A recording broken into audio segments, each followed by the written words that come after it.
अच्छा जी, बिस्मिल्लाहिर्रहमानिर्रहीम। आज हमारा चैप्टर नंबर 3 है, जो कि मेनली हमारा जो FA1 है। जो बच्चे FA1 से अभी भी आए हैं उनको इस चीज़ का शायद आइडिया होगा कि चैप्टर नंबर 3 जो है वो FA1 के तकरीबन मेरे ख़्याल में चैप्टर नंबर 5 से लेकर तो चैप्टर नंबर 12 तक कवर कर देता है। ठीक है, ये एक अकेला चैप्टर। तो चैप्टर नंबर 5 से लेकर चैप्टर नंबर 12 तक के तकरीबन सारी की सारी चीज़ें इसके अंदर कवर हो रही हैं। हाँ, हो सकता है थोड़ा सा बैंकिंग वगैरह का इसके अंदर कम कवर हो रहा हो, लेकिन बाकी की जितनी भी चीज़ें हैं वो सारी की सारी इसमें कवर हो रही हैं। तो अब यहाँ पे हम लोग शुरू करेंगे अपनी जो मेन ट्रांजैक्शंस होती हैं वहाँ से। और आपके सामने ये चीज़ है कि हमारे पास जो मेन ट्रांजैक्शंस आती हैं बच्चों, वो सेल्स की होती हैं या परचेज़ की होती हैं, और इसी तरह सेल्स रिटर्न की होती हैं या परचेज़ रिटर्न की होती हैं। अब जो हमें याद है अपनी पिछली पढ़ाइयों से वो ये है कि सेल्स जब भी होती है तो सेल्स चूँकि इनकम है तो डेड क्लिक के असूल के मुताबिक सेल्स ने हमेशा क्रेडिट होना है।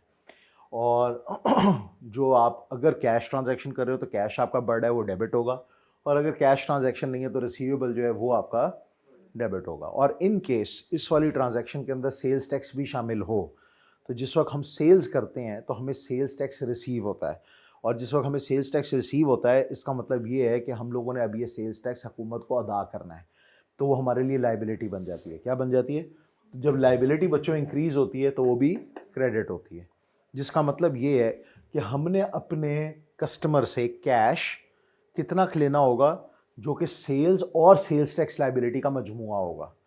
यानी कि ये दो मिलाकर ये वाली अमाउंट बनेंगे। ठीक है, अगर फ़र्ज़ करो हमने $1000 की चीज़ बेची है और उस पर $200 का टैक्स है, $1000 की चीज़ थी, $200 का टैक्स है, तो हमने ये उससे कैश या रिसीवेबल 1200 का लेना है। कितने का लेना है?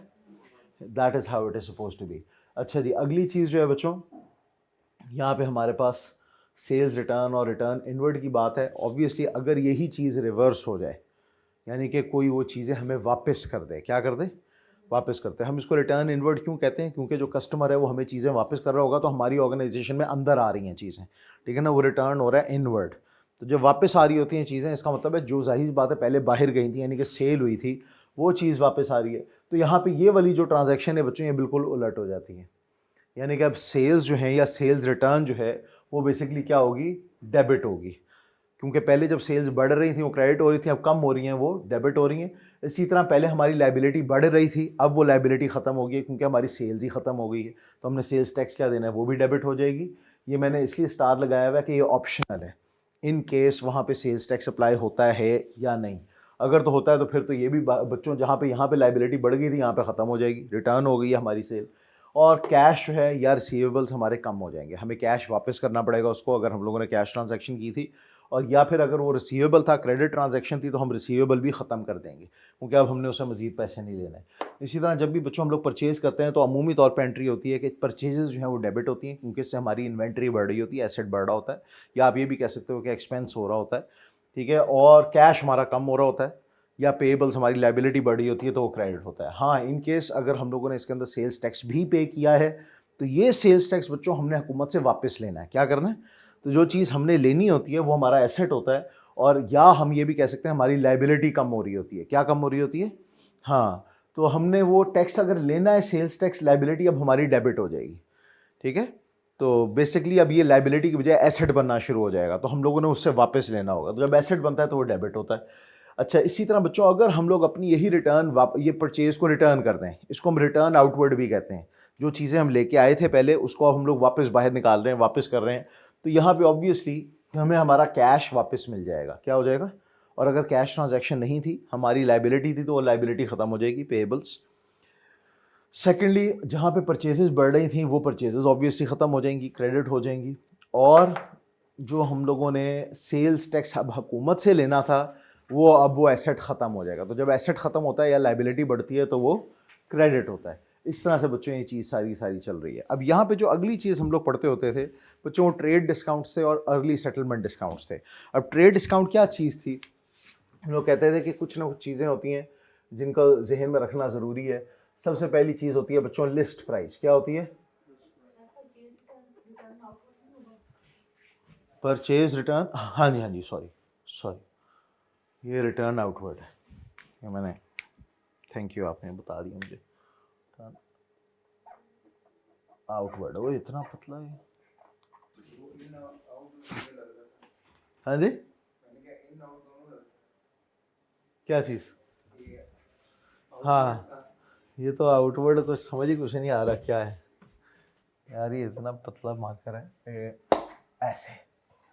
हाँ सही है। वालेकुम अस्सलाम।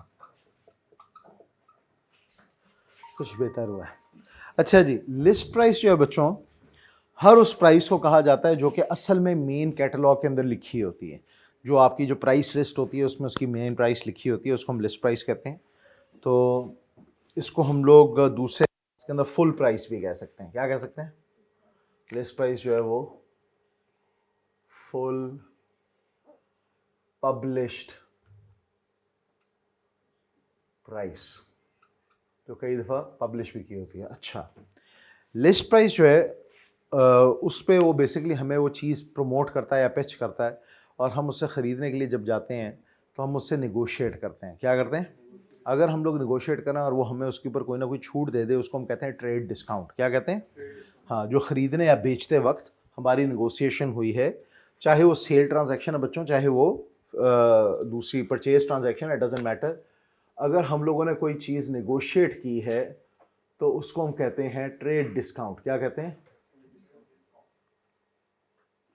Trade discount. लिहाजा हम लोग कहेंगे कि negotiated at point of sale. सही है जी।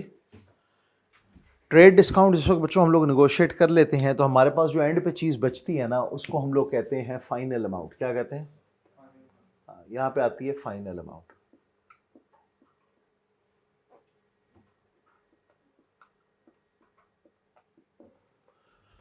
तो हम ये कह सकते हैं कि भाई हम लोगों ने लेस करना है। क्या करना है? लेस ट्रेड डिस्काउंट तो इक्वल्स टू फाइनल अमाउंट। अब फाइनल अमाउंट से बच्चों हम यहाँ पे देते हैं उसको क्रेडिट पीरियड। क्या देते हैं? अब क्रेडिट पीरियड जो है वो आप सारे जानते हो कि क्या होता है। क्रेडिट पीरियड हम लोग कुछ यूँ लिखते हैं, क्रेडिट टर्म्स जो हैं वो हम आमतौर पर यूँ लिखते हैं। मिसाल के तौर पे हम इसको कहते हैं कि जी 30 डेज़ में आपने ये अमाउंट पे करनी है।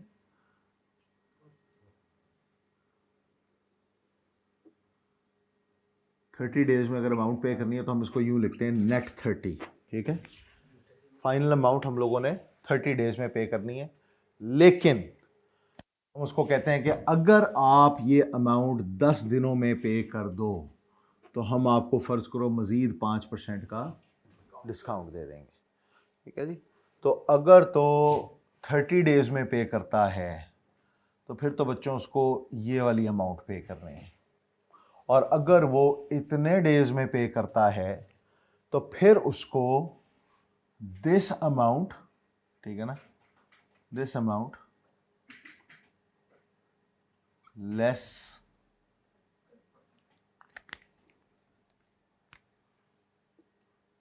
ये, उसको हम कहते हैं अर्ली सेटलमेंट डिस्काउंट। क्या कहते हैं जी? अर्ली सेटलमेंट या सिर्फ सेटलमेंट डिस्काउंट भी कहते हैं।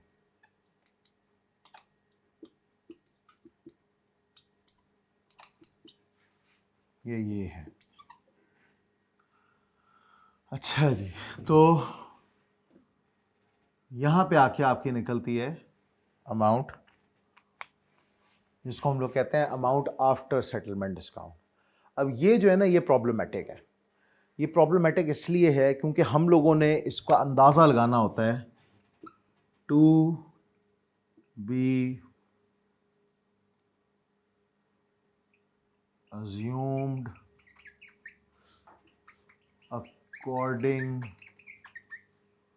to probability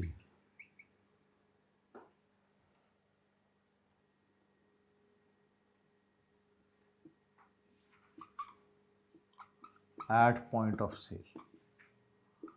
हमने देखना होता है पॉइंट ऑफ सेल पे कि क्या हमें लग रहा है कि ये शख्स हमारे से सेटलमेंट डिस्काउंट ले लेगा। मतलब ये कि क्या ये शख्स हमारे से 10 दिन में ये चीज़ हमें पैसे दे देगा कि नहीं। अगर हमें लगता है कि हाँ, हमें लग रहा है कि 10 दिन में पैसे हमें दे देगा, तो फिर बच्चों हम लोग अपनी सेल को पहले ही उसमें से सेटलमेंट डिस्काउंट माइनस करके फिर रिकॉर्ड करते हैं। इसी तरह जो शख्स ख़रीद रहा होता है उसको भी अगर काफ़ी हद तक इस चीज़ का यकीन है कि मैं 10 दिन के अंदर इनको पैसे दे दूंगा, तो वो भी अपनी परचेज़ को पहले से ही 5% मज़ीद कम करके लिखता है। क्या करके लिखता है? 5% मज़ीद वो कम करके लिखता है। तो दोनों ने उस चीज़ को डिटरमिन करना होता है। सेल वाले ने भी अपना अंदाज़ा लगाना होता है कि ये हमें पे कर देगा कि नहीं 10 दिनों में, और परचेज़ वाले ने भी अंदाज़ा लगाना होता है। परचेज़ वाले का अंदाज़ा ऑब्वियसली ज़्यादा बेहतर होगा क्योंकि उसको अपने हालात का पता है और अपनी नीयत का भी पता है। तो उसको भी ये अंदाज़ा लगाना होता है कि क्या मैं इनको 10 दिनों में पे कर पाऊँगा या नहीं। तो उसका अंदाज़ा रखते हुए यहाँ पे ना हम लोग आमतौर पे प्रूडेंस कॉन्सेप्ट इस्तेमाल करते हैं। क्या करते हैं? हाँ, प्रूडेंस कॉन्सेप्ट ये कहता है कि अगर तो भाई आपको काफ़ी हद तक यकीन है फिर तो लिख लो, अगर आपको लग रहा है कि नहीं तो फिर आप ना ही लिखो तो अच्छा है। अपनी इनकम को ओवर स्टेट ना करना। क्या ना करना? हाँ, बस जितने का आपको काफ़ी हद तक यकीन है कि ये मिल जाएगी बस वो लिखो, डिस्काउंट को पहले से ही माइनस कर दो। क्या कर दो? हाँ, कल कला को अगर मिल गया हमें वो पैसा, उसने थोड़ा सा लेट हमें पे किया, 10 दिनों के बाद पे किया, तो इसका मतलब है ज़्यादा पे करेगा ना, वो 5% भी वो हमें पे करेगा, उसने डिस्काउंट नहीं लिया, तो वो हमारे लिए एक प्लेजेंट सरप्राइज होगा। क्या होगा? हाँ, कि हम लोग कहेंगे ठीक है यार उसने हमें ज़्यादा पैसे दे दिए। इसी तरह जो दूसरा वाला शख्स है उसको हम लोग कहते हैं कि आप पहले से ये अज्यूम ना करो कि मुझे डिस्काउंट मिल जाएगा, मैं 10 दिन में पे कर दूंगा। आप ज़रा काफ़ी हद तक यकीन कर लो। अगर तो आपको काफ़ी हद तक यकीन है कि मैं 10 दिन में पे कर दूंगा, फिर तो भाई तुम डिस्काउंट को माइनस करके लिखो अपनी परचेजेस, और अपनी लाइबिलिटी को भी थोड़ा लिखो।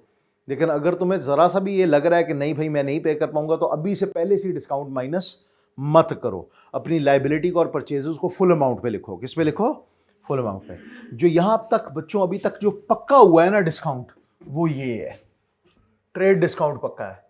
वो जिस वक्त आप निगोशिएट कर ले तो वो कंफर्म हो जाता है। सेटलमेंट डिस्काउंट चांस पे होता है, तो हमने देखना है प्रोबेबिलिटी किस तरफ ज़्यादा है। अगर ये है ज़्यादा कि भाई डिस्काउंट अवेल हो जाएगा, कस्टमर डिस्काउंट को अवेल करेगा, तो ठीक है फिर वो कम करके लिखो प्राइस।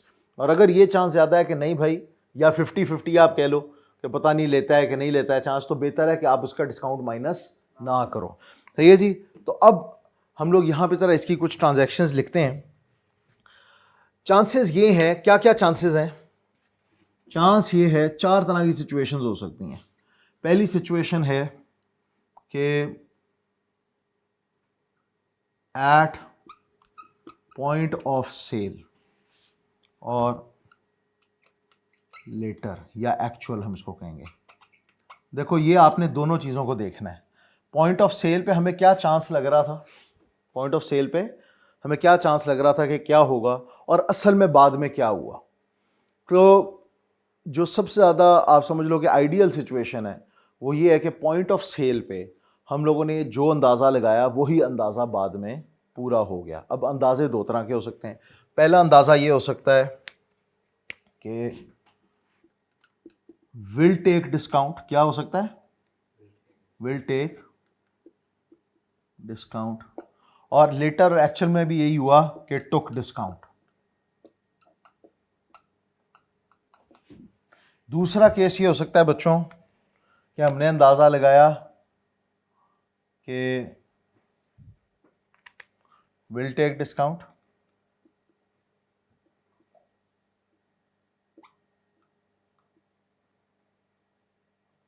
लेकिन हुआ क्या?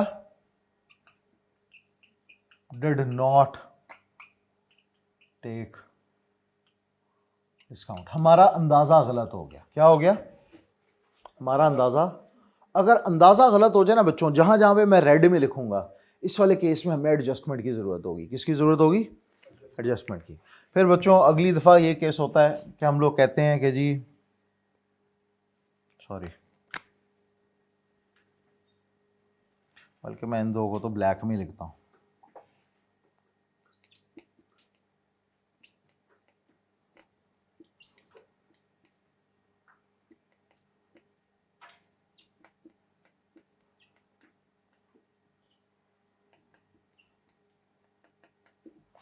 अच्छा जी, दूसरे केस में हमें ये लगा कि विल नॉट टेक डिस्काउंट, और उसने वाकई नहीं लिया discount. Did not take discount. तो यहां पर भी हमारा अंदाजा सही रहा, लिहाजा हमें कुछ करने की जरूरत नहीं है। लेकिन अगर हम लोगों ने अंदाजा लगाया कि विल नॉट टेक डिस्काउंट और ये हमारा अंदाजा गलत साबित हो गया, यानी कि वो डिड टेक डिस्काउंट हो गया, तो अब हमें एडजस्टमेंट की ज़रूरत है। अच्छा जी, इन चारों सिचुएशंस की हम ज़रा एंट्री देते हैं। पहली एंट्री ये है बच्चों कि पहले तो हमें कैलकुलेशंस करने की ज़रूरत है। मिसाल के तौर पे हम लोग देखते हैं कि भाई लिस्ट प्राइस अगर किसी एक प्रोडक्ट की थी $1000, लिस्ट प्राइस जो फुल पब्लिश प्राइस है वो कितनी थी $1000 की, और हमने ट्रेड डिस्काउंट उसको इस पर दिया 10% का। कितने का? 10% का ट्रेड डिस्काउंट मिसाल के तौर पे 10% है, तो एट 10% जो है वो ऑब्वियसली 100 होगा, हम उसको माइनस करेंगे तो यहाँ पे 900 आ जाएगा। शाबाश। अच्छा जी, अब हम लोगों ने इसको ये कहा कि भाई अगर तुम 30 डेज में पे करते हो तो ये तो अमाउंट 30 डेज में आएगी। किसमें? ये फुल अमाउंट है, इसको हम फाइनल अमाउंट भी कहते हैं। क्या कहते हैं? फाइनल अमाउंट है। इसके लिए हमने इसको कितना क्रेडिट पीरियड दिया है? 30 डेज का। लेकिन हमने इसको कहा कि भाई अगर तुम 10 दिनों में पे कर दो, कितने में पे कर दो, तो हम तुम्हें मजीद 5% डिस्काउंट दे देंगे। ठीक है, इफ 30 डेज इतना, और इफ विद इन 10 डेज, तो फिर कितना हम लोग 5%। 5% किसका? इसका। हाँ, यानी कि 45 हम लोग इसमें से माइनस करेंगे। ठीक है जी, -45 करेंगे तो यहां पे आएगा 855, यानी कि 855 पे करेगा अगर 10 दिनों के अंदर अंदर वो उसको पे कर देता है। अब हमारे पास क्या क्या सिचुएशंस आ रही हैं? पहली सिचुएशन ये है कि हम कहते हैं कि डिस्काउंट लेगा। अगर हमारा दिमाग हमें ये कह रहा है कि डिस्काउंट लेगा, तो इसका मतलब है कितनी अमाउंट वो पे करेगा? 855। कितनी? क्योंकि हमें लग रहा है कि 10 दिन में पे कर देगा। कितने में? तो एंट्री क्या होनी चाहिए? सेल्स की और परचेज की। हम यहां पे सेल्स की भी एंट्री लिखते हैं और परचेज की भी एंट्री लिखते हैं। हम लोगों ने सेल्स के ऊपर कहा था बच्चों, वहां पे देखो कि सेल्स की एंट्री क्या है। हमारी सेल्स की एंट्री होती है क्रेडिट सेल्स और डेबिट कैश या रिसीवेबल। तो सेटलमेंट डिस्काउंट का तो जहां पर भी लफ्ज आ रहा है ना, वहां पे कैश ट्रांजैक्शन तो है ही नहीं, वो तो है ही क्रेडिट वालों के लिए। किसके लिए? हाँ, तो रिसीवेबल नहीं, हमेशा डेबिट होना है। यहाँ पे हम सेल्स की ट्रांजैक्शन करते हैं और यहाँ पे हम कस्टमर के लिए ट्रांजैक्शन लिखते हैं। तो बच्चों हम लोग क्या लिख रहे होंगे? हम लोग लिख रहे होंगे सिचुएशन ए के अंदर, सिचुएशन ए में हमारी एंट्री आ रही होगी जी डेबिट रिसीवेबल। कितने से? 855 से, क्योंकि हम लोगों को लग रहा है कि ये डिस्काउंट ले लेगा। तो $855 और क्रेडिट बच्चों हो जाएगी हमारी सेल्स, क्योंकि यहाँ पे अभी हम लोगों ने सेल्स टैक्स का कुछ भी अमल दखल नहीं डाला हुआ, तो सेल्स जो है वो क्रेडिट हो जाएगी कितने से? ऑब्वियसली 855 से। अब मैंने आपको कहा था कि अगर तो हमारा अंदाज़ा सही रहा तो फिर हमें कोई एडजस्टमेंट की ज़रूरत नहीं है। बेसिकली क्या होगा नेक्स्ट टाइम के ऊपर, जब ये पेमेंट करेगा, क्या करेगा? तो रिसीट्स के टाइम की जो एंट्री होती है, रिसीट्स के टाइम की एंट्री बेसिकली आपकी, मैं उसको ग्रीन में लिख देता हूँ, रिसीट्स के टाइम की एंट्री जो है वो आपकी होनी चाहिए, डेबिट हो रहा है आपका कैश एट बैंक, डेबिट हो रहा है आपका कैश, और क्रेडिट हो रहा है आपका रिसीवेबल। दोनों सेम अमाउंट से हो रहे हैं, 855 और 855। लेकिन बच्चों मसला आया, मैंने कहा जहां पर हमने कहा था कि डिस्काउंट लेगा, लेकिन उसने डिस्काउंट नहीं लिया, जिसका मतलब यह है कि अब चूंकि वो डिस्काउंट नहीं ले रहा, तो अब ये फुल वाली अमाउंट पे करेगा, 900 वाली, आफ्टर ट्रेड डिस्काउंट वाली। फुल अमाउंट नहीं मैं इसको कहूंगा, मैं इसको कहूंगा फाइनल अमाउंट। फुल अमाउंट में गलत बोल रहा हूं, फाइनल अमाउंट होती है आफ्टर ट्रेड डिस्काउंट। तो अब वो ये वाली पे करेगा क्योंकि उसने डिस्काउंट नहीं लेना। तो अब हमारे पास जो बच्चों कैश आएगा वो कितना होगा? डेबिट होगा कैश, अगर आप नोट करो, डॉलर्स 900 से। हमारा अंदाज़ा गलत हो गया। जो चीज़ सेम रहेगी ना इसके अंदर वो रिसीवेबल्स हैं। क्या है? रिसीवेबल्स चेंज नहीं होते, क्योंकि रिसीवेबल्स जो आपने एक दफ़ा लिखे थे ना वही थे, और जब इसने पेमेंट किया तो वही ख़त्म होंगे, वो चेंज नहीं होते। याद रखना इस चीज़ को। यानी कि क्रेडिट होंगे आपके रिसीवेबल्स $855 से। तो 45 के डिफरेंस का हम क्या करेंगे, हमसे गलती हुई थी सेल्स को कम करने की। क्या करने की? सेल प्राइस हमने कम कर दी थी ना, तो हम लोग सेल को बढ़ा देंगे। क्या कर देंगे? हम यूं करेंगे जिस तरह हमारी 45 की कैश सेल हो गई है। क्या हो गई है? हम ये अज्यूम करेंगे। तो क्रेडिट हो जाएगी आपकी सेल्स $45 से। अब अगर आप नोट करो तो 855 प्लस 45 जो है ये मिलके आपके 900 को पूरा कर रहा है। तो याद रखना, जब भी हमारा अंदाजा गलत होगा, क्या गलत होगा? अंदाजा गलत होगा, तो सेल्स वालों के लिए, बच्चों सेल्स वालों के लिए अंदाजे में गलती वो हमेशा कैश और सेल्स के अंदर एडजस्टमेंट करवाएगी। किसमें? रिसीवेबल में नहीं। इसी तरह परचेज वालों के लिए एंट्री का जो तरीका है वो हम लोग यहाँ पे पहले लिख लेते हैं। एंट्री क्या होगी? इस बंदे को भी यही अंदाज़ा था, उन्होंने कहा था कि हाँ मैं अभी जब ख़रीदूँगा तो मैंने भी डिस्काउंट लेना है, तो यहाँ पे डेबिट करेगा परचेजेस $855 से, क्रेडिट करेगा ये पेएबल्स को। किसको? कैश तो होगा ही नहीं क्योंकि क्रेडिट परचेज है। पेएबल्स को करेगा $855 से। तो अगर तो बच्चों इसने वाकई अपने अंदाजे पे पूरा रहा, इसने वाकई डिस्काउंट ले लिया, तो फिर तो हमें पता है कि यही वाली एंट्री यहाँ पे हो रही होगी। यहाँ पे इसका डेबिट हो रहा होगा पेएबल। क्या हो रहा होगा? पेएबल हो रहा होगा डेबिट $855 से, और क्रेडिट हो रहा होगा इसका कैश एट बैंक। तो कैश डॉलर। लेकिन अगर इस भाई का भी अंदाजा गलत हो गया तो अब इसको 855 नहीं, अब इसको 900 देने हैं। कितने देने हैं? देखो फिर कैश में डिफरेंस आएगा। कैश इसका कितने से कम हो रहा होगा? कैश इसका कम हो रहा होगा $900 से। कितने से? Credit cash $900। लेकिन बच्चों इसके पेएबल तो 855 के ही थे। कितने थे? हाँ, और 855 का 855 खत्म हो गया, उसको बढ़ने का हमने मौका ही नहीं दिया, क्योंकि आज हमने सारा कुछ पे कर दिया। क्या इसने मजीद पे करना है? कुछ नहीं। तो पेएबल तो मजीद है ही नहीं।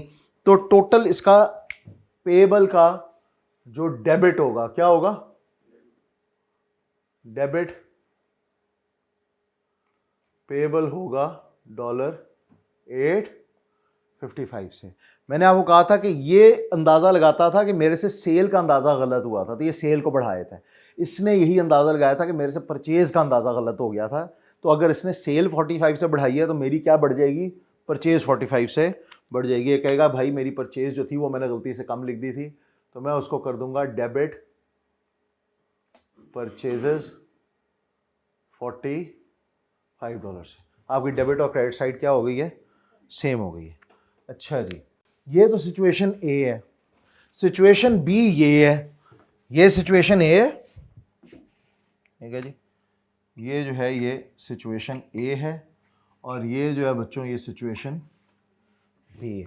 सिचुएशन बी के अंदर हम लोगों ने ये अंदाज़ा लगाया है कि ये डिस्काउंट नहीं लेगा, और अगर डिस्काउंट नहीं लेगा तो इसका मतलब ये है कि हम लोग अपना डेबिट करेंगे रिसीवेबल फाइनल अमाउंट से। किससे करेंगे? हाँ, आफ्टर सेटलमेंट डिस्काउंट वाली नहीं। फाइनल अमाउंट थी $900। कितनी थी?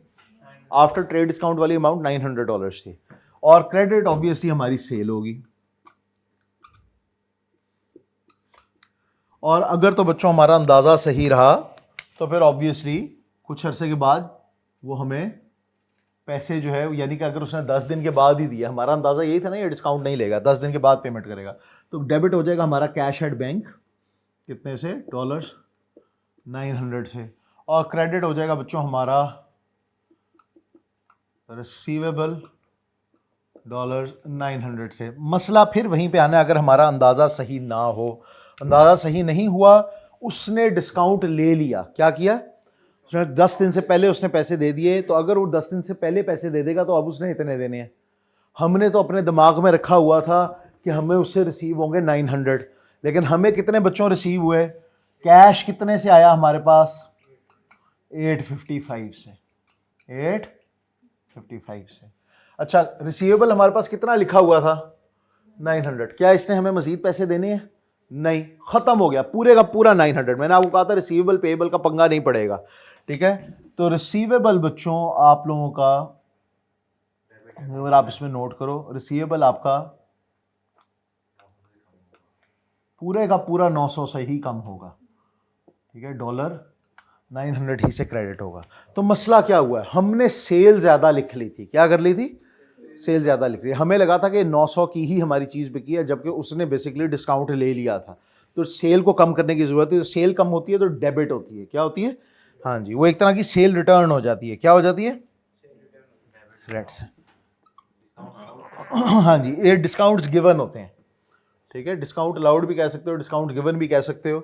आपने किसी शख्स को डिस्काउंट दे दिया है, ये वो वाली चीज़ है। लेकिन बहरहाल अगर आप चाहो तो आप इसको सिंपली जो है सेल को भी कह सकते हो कि हम लोगों ने कम कर दिया। इसका किधर है यार अर्ली सेटलमेंट डिस्काउंट? मैं कह रहा हूँ कि मुझे पता चल जाए, क्योंकि लास्ट टाइम इसने आप लोगों को ये वाले लफ्ज़ नहीं इस्तेमाल करवाए थे। इस दफ़ा मुझे शक पड़ रहा है कि इसने जो है ना ये वाले वर्ड्स जो हैं इस्तेमाल करवा देने आपसे। रेवेन्यू ही कर रहा है ना, रेवेन्यू ही को करो फिर, सिंपल है। ठीक है जी, डेबिट हो जाएगी बच्चों आप लोगों की सेल्स। क्या हो जाएगी? ये कितने से? 45 से। देखो बच्चों, आपकी डेबिट और क्रेडिट साइड क्या हो गई है? सेम हो गई है। ऑन द अदर हैंड वो भाई क्या कर रहा है, उसने जिस वक्त अपना चीज़ ख़रीदी थी और उसको लगा था कि मैंने डिस्काउंट नहीं लेना, तो ऑब्वियसली वो अपनी डिस्काउंट, वो पूरी की पूरी परचेज जो है वो लिखेगा फाइनल अमाउंट पे, और परचेजेज वो लिखेगा मैंने की हैं $900 पे, और क्रेडिट जो है हो रहा है मेरा पेएबल $900 से। और अगर इसका अंदाज़ा सही रहेगा बच्चों, तो कल कला को ये अपना जो कैश है वो इसके पास से कितना जा रहा होगा? $900 का, और इसका पेएबल जो है वो कम हो जाएगा कितने से? $900 से। लेकिन अगर इसके पास पैसे अरेंज हो जाते हैं और इसने पहले अंदाज़ा लगाया था कि मैं डिस्काउंट नहीं लूँगा, लेकिन अब इसके पास मौका है डिस्काउंट ले सकता है, तो अब की बार फिर से देखो पेएबल तो इसका पूरे का पूरा डेबिट होगा $900 से ही, इसकी ज़िम्मेदारी ख़त्म हो जाएगी। मैंने वो कहा था पेएबल और रिसीवेबल जो हैं उनकी अमाउंट नहीं चेंज होती $900 से। लेकिन अब इसने कैश कितना देना है? कैश इसने अब $900 नहीं देना, क्योंकि अब ये डिस्काउंट ले रहा है। तो कैश अब इसने सिर्फ और सिर्फ 855 का पे करना है, जिसका मतलब है कि इसकी परचेजेस का अंदाज़ा गलत हुआ था।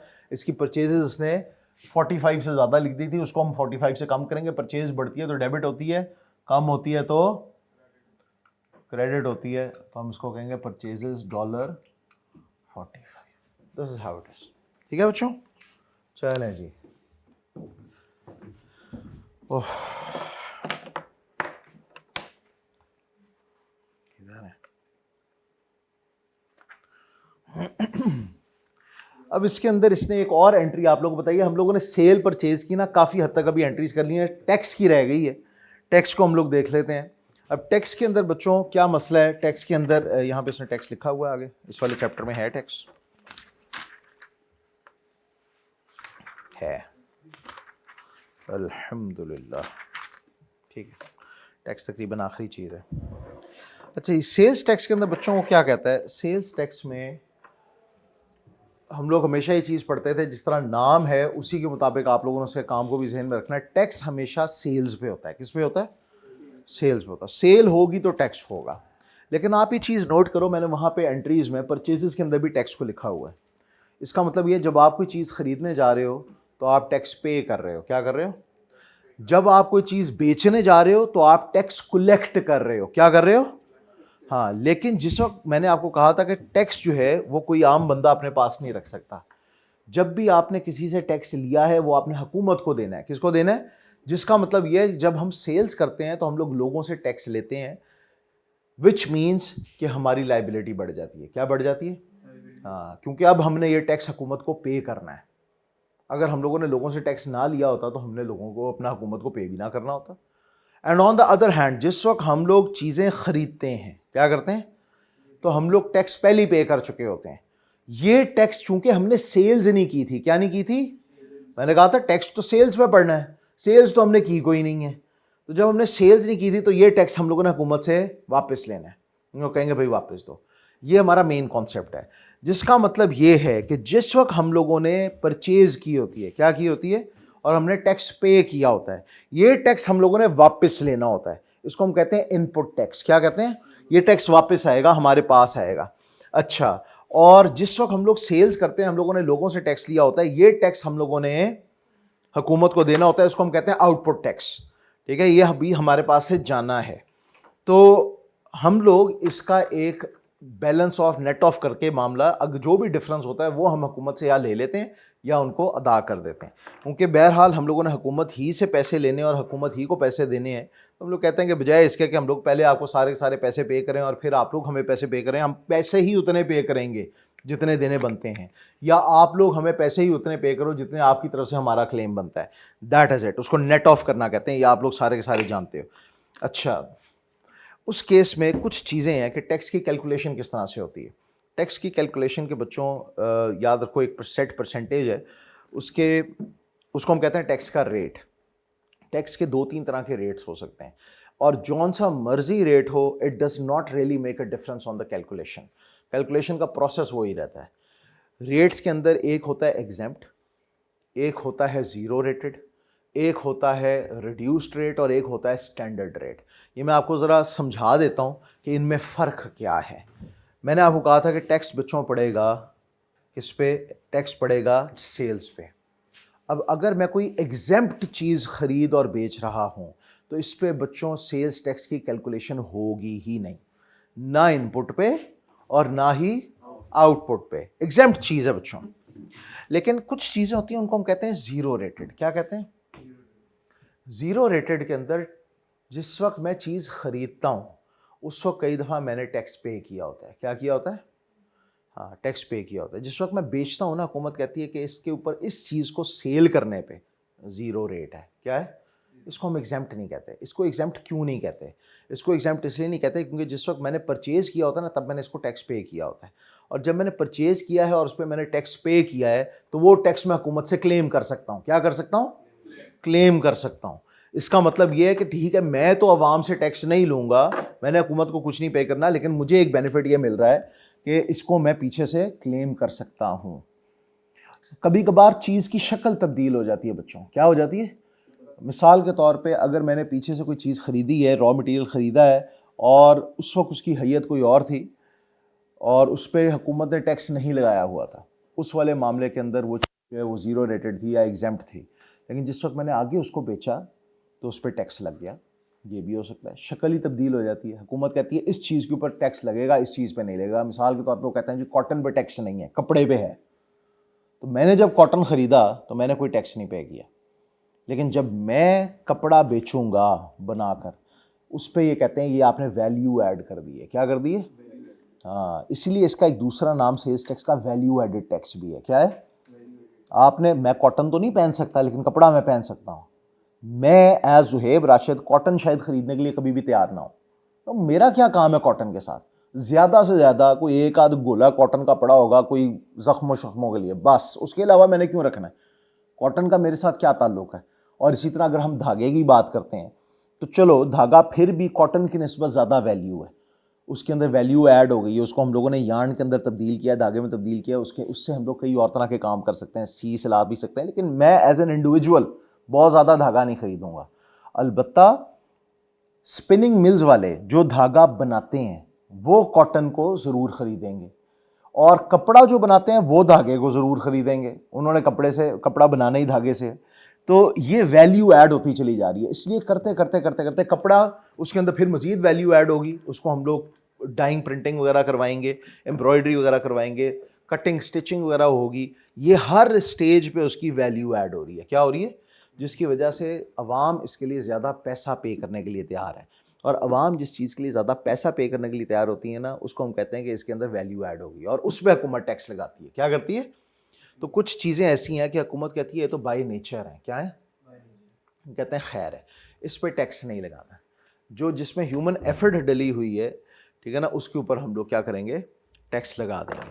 बहरहाल ये हर मुल्क का अपना अपना कानून है, लेकिन मैंने आपको इसके एक नाम की जो है ना बेसिकली बेसिस बता दी है कि इसको लोग VAT क्यों कहते हैं, वैट क्यों कहते हैं, वैल्यू एडेड टैक्स क्यों कहते हैं। अच्छा जी, तो जनरल सेल्स टैक्स भी हम इसको कहते हैं। GST पाकिस्तान में आमतौर पे इसको हम लोग GST कहते हैं, UK के अंदर आमतौर पे हम इसको वैट कहते हैं, लेकिन पाकिस्तान भी ना अद्दा तितर अद्दा बटेर है। यहाँ पे आधी जो अवाम होती है उसने वैट लिखा होता है, आधों ने सेल्स टैक्स लिखा होता है। ठीक है, वो वैट जो है ना वो ज़रा आम कंज्यूमर को थोड़ा सा हजम हो जाता है। मेरे जैसे बंदे को कहेगा ना जी सेल्स टैक्स, मैं कहूँगा ये क्या तकलीफ़ है, मैंने कौन सी सेल्स की है, लेकिन वो वैट लिखा होता है ना तो मुझे थोड़ा सा ज़रा वो उस तरह से हिट नहीं करता। चीज़ वही होती है, हिट नहीं करता। अच्छा जी, तो एक होता है रिड्यूस्ड रेट, कुछ चीज़ों के ऊपर हुकूमत कहती है कि इसमें हम ज़्यादा रेट नहीं चार्ज करेंगे टैक्स का, मिसाल के तौर पे उस पर उतनी वैल्यू नहीं ऐड हुई होती, ये भी हो सकता है। और कभी कभार वो कोई नेसेसिटी हो सकती है, लाइफ सेविंग चीज़ हो सकती है, फार्मास्यूटिकल्स हो सकते हैं, कोई इस तरह के एजुकेशन का प्रोडक्ट हो सकता है, तो वो टैक्स तो लगा रहे हैं उस पर लेकिन कम लगा रहे हैं। क्या कर रहे हैं, वो कहते हैं जी इस पर 5% होगा। आपको इससे क्या फ़र्क पड़ेगा, आपको इससे ये फ़र्क पड़ेगा बच्चों कि आपने देखना है कि मैंने अपना इनपुट टैक्स किस रेट पे कैलकुलेट करना है और मैंने अपना आउटपुट टैक्स किस रेट पे कैलकुलेट करना है, ये आपको फ़र्क पड़ना है। मैंने जब चीज़ खरीदी थी तब क्या रेट लग रहा था और मैंने जब चीज़ बेची तब क्या रेट लग रहा था। अमूमी तौर पे जो क्वेश्चंस आपको FA1 के ऊपर आते थे, FA1 में क्वेश्चंस आपको आम तौर पे एक ही रेट पे आते थे, चाहे वो जो मर्जी रेट हो, 17% हो, 20% हो, 5% हो, इट डजंट मैटर। तो आप इनपुट भी उसी रेट पे कैलकुलेट करते थे और आउटपुट भी उसी के रेट। लेकिन कुछ MCQs थे आपके किट वगैरह के अंदर भी, जहाँ तक मुझे याद है, जिसके अंदर उन्होंने इनपुट का रेट अलग लिखा था और आउटपुट का रेट अलग लिखा था। कोई ख़ास मुश्किल नहीं है, बस ये है कि आप लोगों को परसेंटेजेस और डाल के उसको कैलकुलेट करके बनाना वही T अकाउंट है और डिफरेंस ही पे करना है। ठीक है, अब मैं आपको इसकी एक ब्रीफ सी मिसाल देता हूँ कि मैंने चीज़ खरीदी 100 रुपये की और उस वक्त उसके ऊपर रेट था 5%। कितना था, 5%। 100 रुपये की चीज़ थी, उस पर 5 रुपये मैंने टैक्स देना है, 5% है ना, तो 105 की चीज़ हो गई। अच्छा, 5 रुपये इस पर टैक्स कैलकुलेट हुआ है। ऑन द अदर हैंड जब मैंने ये चीज़ बेची तो मैंने इस चीज़ को बेचा बच्चों 200 रुपये का, कितने का, और हुकूमत ने उसके ऊपर रेट लगाया हुआ था 20%। कितना लगाया हुआ था, यानी कि 200 का 20% बच्चों 40 बनता है। कितना बनता है, इसका मतलब ये मैंने अपने कस्टमर से 40 रुपये टैक्स लिया और मैंने जब चीज़ खरीदी थी सिर्फ 5 रुपये टैक्स दिया, जिसका मतलब यह है कि मैंने तो हुकूमत से 5 रुपये वापस लेने हैं, लेकिन हुकूमत को देने कितने हैं, 40। तो कुल मिला के मैंने 35 रुपये देने हैं। कितने देने, simple, not a big deal. वही वाला सारा का सारा मामला आ रहा है। जहाँ पे बच्चे कई दफ़ा कंफ्यूज हो जाते थे वो होता था ग्रॉस और नेट। ग्रॉस और नेट का मतलब ये है कि जो अमाउंट मैं इस वक्त बता रहा हूँ क्या इसमें टैक्स शामिल है या नहीं।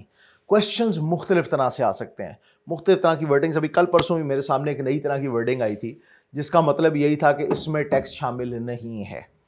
नेट का मतलब ये है कि इस अमाउंट के अंदर टैक्स शामिल नहीं है। इसकी कैलकुलेशन आसान होती है। अगर मैं कहता हूँ जी ये 100 रुपये की है चीज़, कितने की है, या यहाँ पे $1000 की चीज़ है और मैं कहता हूँ ये नेट अमाउंट है, क्या है, नेट अमाउंट को हम एक्सक्लूसिव ऑफ टैक्स भी कहते हैं। अगर किसी ने लिखा हो ना 1000 प्लस टैक्स, क्या लिखा हो, उसका भी यही मतलब होता है कि इसमें टैक्स शामिल नहीं है, इसमें भी टैक्स लगाना है। तो अगर हुकूमत कहती है जी 20% टैक्स है, कितना है, तो आप सिंपली 1000 का 20% निकालोगे, 200। अब कहोगे जी इसका मतलब है कि हमने $1000 की चीज़ जो है बेचनी है और $200 का टैक्स भी लेना है अपने कस्टमर से। क्या लेना है, टैक्स भी लेना है अपने कस्टमर से। लिहाजा हमारी ये होगी एंट्री कि हम लोगों की चीज़ जो है वो आएगी $1000 की, कितने की, $1000 की, और सेल्स टैक्स इसके ऊपर होगा $200 का, यानी कि हमने अपने रिसीवेबल से कितने पैसे लेने हैं, 1200। सिंपल। लिस्ट प्राइस के अंदर टैक्स नहीं होता बेटे आमतौर पे, हाँ उसका भी यही मतलब होता है। लेकिन अगर उसने खास तौर पे मेंशन किया हुआ है कि this is inclusive of tax, ये भी डिपेंड करता है। अब मैं आपको इसकी एक ब्रीफ सी मिसाल देता हूँ। अगर आप अभी फूड पैंडा खोलोगे तो जलाल सन्स का अगर आप ऐप खोलोगे ना, उसमें वो आपको कभी भी टैक्स अलहदा से नहीं बताएगा, वो आपको फुल अमाउंट बताएगा, यानी कि ग्रॉस अमाउंट होगी वो, क्या होगी। लेकिन अगर यही आप CP 5 स्टार या किसी और को खोलोगे उनके फ्राइड चिकन वगैरह के लिए, वो आपको बताएंगे नेट अमाउंट, क्या बताएंगे। और जिस वक्त आप उसके वो चेकआउट काउंटर पे जाओगे ना, एकदम से खड़क करके वैट ऐड होगा उसके अंदर। आप अपनी तरफ से बड़े खुश थे, ओ यार अच्छा ठीक है 1600 रुपये के अंदर काम हो रहा है, एकदम से आप वो करते हो 350 रुपये वो और ऐड कर देते हैं उसके अंदर। वो क्या है जी, वो कहते हैं जी ये वैट है। क्या है, चीज़ तो हमारी 1600 की है जी, वो बता रहे होते हैं आपको ग्रॉस अमाउंट। तो ये आपने देखना है अपनी आवाम की मेंटेलिटी, वो किस चीज़ में ज़्यादा कंफर्टेबल है। अब मुझे जो चीज़, मैं आपको बीइंग अ यूज़र अगर चीज़ बताऊं, तो मेरे नज़दीक मैं कहता हूं यार मैंने कौन सा कुछ क्लेम करना है वापस जाके एज जुहेब राशिद। हाँ, एज अ बिजनेस मैंने क्लेम करना है, एज जुहेब राशिद तो मैंने क्लेम नहीं करना। तो मैं कहता हूँ यार मुझे एक दफ़ा एक सीधी सीधी अमाउंट बताओ, ये बाद में अलहदा के चोच लेना ऐड करते रहो मेरे साथ। लेकिन अगर मैं एज अ बिजनेस पर्सन देखूँ, मैं अपने ऑफिस के लिए चीज़ें कर रहा हूँ, तो मेरे लिए कैलकुलेशन आसान हो गई है। क्या होगी? उसने मेरे इनपुट टैक्स की कैलकुलेशन ही मेरे लिए आसान कर दी है। वो रिसीट के अंदर अलहदा से चीज़ लिखी हुई है, बैठ का मैं सीधा उठाऊंगा और उसको अपने टी अकाउंट में डाल दूंगा। मुझे वो ग्रॉस नेट अमाउंट और उनकी कैलकुलेशंस करने की ज़रूरत ही नहीं है। बिल्कुल कर सकते हैं। मैं तो कितनी सारी चीज़ें अपने सारे पार्टनर्स को होता है, अपने घर की ग्रोसरीज भी जो है ना कंपनी से करो तो बड़ा फर्क पड़ता है यार, इनपुट टैक्स अच्छा भला क्लेम हो जाता है। यार मैं आपको एक सिंपल सी मिसाल देता हूँ। मेरे घर में ग्रोसरी 50-60,000 रुपीज़ की भी हो सकती है। 50-60,000 पे यार तो 20% लगा, कितना बनता है? चंगा भला बन जाता है, ठीक है ना। 12,000-16,000 रुपये कई दफ़ा बन जाते हैं, इतने इतने ज़्यादा बन जाते हैं, ठीक है। तो बड़ा ठीक ठाक किस्म का टैक्स होता है। तो मैं उस के अंदर अच्छी भली अपनी बेगम के साथ डेट पे जा सकता हूँ यार। What's the point of like just spending it and giving to the government? नहीं ज़रूरत भाई, वो वापस लेने हैं, समझ गए? हाँ जी, पाकिस्तानी आमतौर पर एडजस्ट ही करते हैं। यहाँ पे अगर आपने कोई चीज़ वापस, जो एक दफ़ा पैसा आपके हाथ से चला गया है ना पुत्र, वो नहीं आंदा ठीक है। वो अगली दफ़ा में आप ये कह सकते हो कि भाई मैं अपनी सेल्स का नहीं दूंगा, रिक्लेम करवा लोगे, लेकिन चलो कुछ तो फ़ायदा हो। हाँ अलबत्ता बच्चे, जो बिजली वगैरह के बिल हैं, इस तरह की चीज़ अगर आप फाइल हो, उसके ऊपर भी ठीक ठाक किस्म की बचत हो सकती है। मेरा यार लाख रुपए का अगर बिल आ रहा है, उसके ऊपर वो इतना बड़ा किस्म का टैक्स आ रहा होता है साथ, तो बेहतर नहीं है उसको मैं क्लेम करूँ? हाँ जी, एक दफ़ा घूम जाता है तो शदीद किस्म के बिल होते हैं, हल्के फुल्के नहीं होते। किधर है जी, क्या लिख रहे थे हम बात कर रहे हैं टैक्सेस की। अच्छा जी, अब टैक्सेस की कैलकुलेशन किस तरह से करनी है? टैक्सेस की कैलकुलेशन बच्चों, पहले मैंने आपको बताया कि सेल्स टैक्स जो है, सेल्स टैक्स एग्जेम्प्ट भी होता है, उस पे इनपुट आउटपुट दोनों पे कुछ नहीं लगना। क्या नहीं लगना? हाँ, एग्जेम्प्ट भी होता है, जीरो रेटेड भी होता है। इस पे इनपुट तो आप क्लेम कर सकते हो। क्या कर सकते हो? इनपुट क्लेम कर सकते हो। यहां पे नो इनपुट आउटपुट, यहां पे ओनली इनपुट। फिर बेटे रिड्यूस्ड रेट है, यहां पे इसको हम कहते हैं लो परसेंटेज। क्या कहते हैं? और फिर होता है स्टैंडर्ड रेट,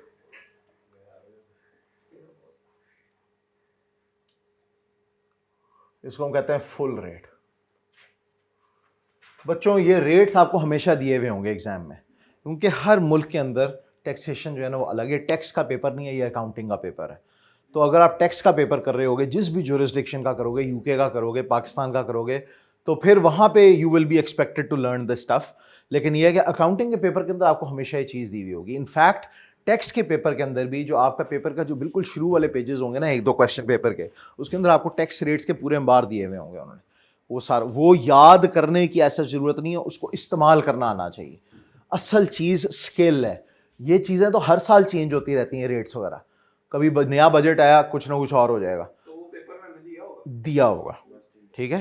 हाँ, एसीसीए के अंदर वो आपको एक पूरा किताबचा देता है, उससे पहले वो सारे रेट्स और कैलकुलेशंस और पता नहीं कौन कौन सी चीज़ें उसके अंदर लिखी होती हैं।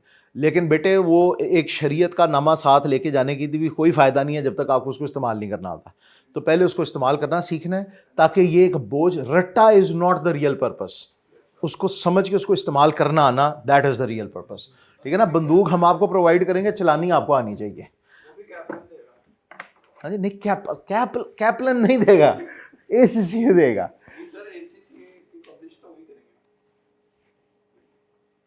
ये कैपलन जो है ना, ये बेटे एक लर्निंग पार्टनर है। किताब तो हम भी अपनी निकाल सकते हैं, और मोस्ट प्रॉब्ली शायद निकाल ही लें, ठीक है ना, मोस्ट प्रॉब्ली निकाल ही लेंगे, क्योंकि हमारा जो स्टूडेंट है, जो लोकल स्टूडेंट है, हमें ये चीज़ नज़र आ रही है कि उसको शायद ये बहुत हेल्पफुल किताबें, ऐसा नहीं है कि नहीं है, बहुत हेल्पफुल किताबें, लेकिन कुछ चीज़ें जो है ना बेटे हमारे स्टूडेंट्स के मुताबिक होना ज़रूरी है। नहीं पुत्र, इतनी गलतियाँ नहीं हैं, इतनी हम भी मान लेते हैं। क्यों केस होना बनता है, अब करते हैं। अच्छा जी, तो सेल्स टैक्स इस तरह के रेट्स हो सकते हैं। फिर मैंने अगली चीज़ आपको बताई थी कि सेल्स टैक्स जो है उसकी कैलकुलेशन किस तरह है, सेल्स टैक्स की कैलकुलेशन किस तरह है। तो अगर तो अमाउंट है नेट, क्या है नेट, या एक्सक्लूसिव ऑफ टैक्स, या इसको हम कहते हैं प्लस टैक्स, ठीक है। तो यहां पर तो सिंपली आप लोग क्या करते हो, amount into tax rate divided by 100, ठीक है। ये बड़ा सिंपल है। लेकिन अगर बच्चों अमाउंट हो ग्रॉस, क्या हो, यानी कि इंक्लूसिव, तो इस तरह के केस के अंदर बच्चों हमारे पास जो टैक्स आता है वो आता है amount into tax rate divided by 100 plus tax rate, ठीक है जी। मतलब यह कि अगर टैक्स रेट है फर्ज करो 20% का और अमाउंट है हमारे पास $1000 की, और हम कहते हैं कि this amount is net of tax, इसमें टैक्स शामिल नहीं है, तो उसका तरीका क्या होगा बच्चों, उसका तरीका होगा कि हम लोग $1000 है हमारी अमाउंट, क्या है $1000 हमारी अमाउंट है, बल्कि मैं इसको इसके नीचे ही लिख देता हूं ताकि आसानी हो जाए। मिसाल के तौर पे 1000 हमारी अमाउंट है, टैक्स रेट हमारा है 20%, तो 20 को मैं डिवाइड कर दूंगा 100 से, सही है। मैं इनको ब्रैकेट्स में लिख देता हूं ताकि ये आपको लगे कि एग्जांपल है 20। तो इसका आंसर क्या निकलेगा, बोलो, इसका आंसर निकलेगा 200, क्या निकलेगा 200। कैलकुलेटर से निकाल ले क्योंकि अगले वाले के लिए जरूरत पड़ने वाली है। अच्छा जी, लेकिन अगर हम कहते हैं कि इस $1000 के अंदर ही टैक्स शामिल है, यानी कि ग्रॉस अमाउंट है, क्या है, क्या है ग्रॉस अमाउंट का मतलब है इट इज इंक्लूडिंग या इंक्लूसिव ऑफ टैक्स। तो इसका मतलब है कि जो $1000 है बच्चों, इसमें टैक्स शामिल है, इसको हम लोग मल्टीप्लाई करेंगे 20% से, डिवाइडेड बाय 100 प्लस 20, यानी कि 120। पक्की बात है यार, तो तेरा दिमाग माशाल्लाह बहुत अच्छा है, लेकिन आगे कॉम्प्लिकेशंस जो है ना उसके अंदर पंगा पड़ जाता है। होगा वैसे तकरीबन कोई इतना ही, बताओ जी कितना बनता है, 166, पुट्ठा पै गया कम है, 33 माइनस करना था, तो मैं 33 लगा दिया है। अच्छा करो, 163, 163, लो जी, ये हो गया आपका अमाउंट।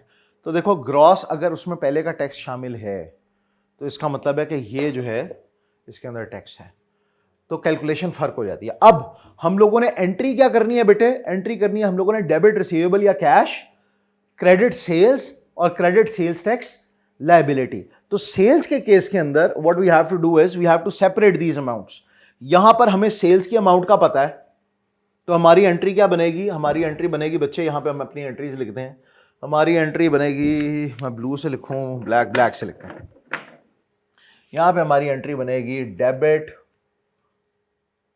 कैश या रिसीवेबल, कितने से, हमने कैश या रिसीवेबल, हम लोगों ने अपने जो कस्टमर है उससे सेल्स का भी पैसा लेना होता है, किसका, और टैक्स का भी पैसा लेना होता है अपने कस्टमर से। तो हम लोग कैश या रिसीवेबल जो है हमारा बढ़ेगा 1000 plus tax, amount plus tax. कितना पैसा लेना है हमने उससे, 1200, कितना लेना है, इतना ही लेना है ना। इसमें से सेल्स कितनी है, क्रेडिट हम करेंगे, सेल्स 1000 की है, कितने की है 1000, और सेल्स टैक्स कितना है 200 का है, कितने का है, तो आपकी डेबिट और क्रेडिट साइड सेम हो गई है, ये देखो 1200 और 1200। लेकिन यहां पर हम लोगों ने कहा था कि जो टोटल अमाउंट है जो हम लोगों ने कस्टमर से लेनी है वो 1000 है, इसमें सेल्स टैक्स शामिल है, क्या है, तो हम लोगों ने जो अपना कस्टमर है उससे बचे कैश या जो उसका रिसीवेबल है वो बनेगा 1000, क्या बनेगा, इसमें से सेल्स टैक्स जो है वो तो हम लोगों ने निकाल लिया है, सेल्स टैक्स जो है वो 163 है, बाकी की सेल्स हैं, क्या है, बाकी की चीज़ थी जो हम लोगों ने उसको बेची थी वो कितनी बनेगी, और बनेगी 837, ऐसा ही है। तो क्रेडिट करेंगे बच्चों हम लोग सेल्स 800 एंड, अब ये जो है ना ये दोनों आपके सेम होंगे, ये इसकी एंट्रीज होंगी। और यही शख्स जो परचेज कर रहा होगा, क्या कर रहा होगा, ये तो था सेल्स के एस्पेक्ट से, जो शख्स परचेज कर रहा होगा वो क्या लिख रहा होगा, यहां हम परचेज के एस्पेक्ट देते हैं। परचेज के एस्पेक्ट से जो बच्चे हमारे पास एंट्री आ रही होगी वो आ रही होगी कि जिस वक्त तो हम लोगों ने उसको कहा है कि भाई हम तुम्हें $1000 की चीज़ बेच रहे हैं लेकिन इस पे $200 का टैक्स भी है, इस $1000 में टैक्स शामिल नहीं है, $200 का टैक्स अलहदा से है। उसको तो पता होगा कि मैंने कितने देने हैं, 1200, क्योंकि $1000 की चीज़ ली है और $200 का मुझे टैक्स भी देना पड़ेगा। तो उसका पेबल कितने से बढ़ेगा, 1200 से, या उसका कैश कितने से कम होगा, 1200 से। तो क्रेडिट हो रहा है बेटे या तो उसका कैश यानी कि कैश कम हो रहा है, या उसका पेबल बढ़ रहा है, कितने से, 1200 से। लेकिन इसमें से इसने चीज कितने की खरीदी है, परचेज इसने की है डेबिट 1000 की, और सेल्स टैक्स जो इसने $200 का दिया है ये इसने हुकूमत से लेना है। मैंने आपको बताया था इनपुट टैक्स वापस लेना होता है, तो एक तरह से उसका एसेट बढ़ रहा है। सेल्स टैक्स लायबिलिटी, नाम तो उसको सेल्स टैक्स लायबिलिटी कहेगा, या हो सकता है वो सिर्फ सिंपली उसको सेल्स टैक्स कह दे, क्या कह दे, सेल्स टैक्स कह दे। लेकिन बहरहाल वो 200 जो है ना उससे उसका डेबिट हो रहा होगा। और अगर ये ग्रॉस अमाउंट में हो तो फिर तो उसको पता है मैंने टोटल 1000 देना है, क्या देना है, टोटल 1000 देना है, यानी कि टोटल मेरा कैश कम या लायबिलिटी ज्यादा हो रही है, कितने से, 1000 से। ये ग्रॉस के लिए 1000, और उसमें से चीज कितने की है भाई, परचेसेस कितने की हैं, 837 की, और टैक्स कितने का है, 163 का। तो ये देखो, अच्छा जी, अब आखिरी चीज पढ़ लेते हैं अपने इसके अंदर, चैप्टर नंबर 3 आपका खत्म हो जाएगा। वो है बच्चों पेटी कैश की सॉरी ये तो टाइम ज़्यादा हो गया। अच्छा जी, पेटी कैश की ट्रांजैक्शंस जो है बस आप लोग देख लेना बच्चों, not a big deal. Page number 41 के ऊपर है, उम्मीद है कि हो जाएगा। चैप्टर नंबर 3 जो है वो हो गया आप लोगों का मुक। अल्लाह आप लोगों को जज़ाए खैर दे। अस्सलाम वालेकुम।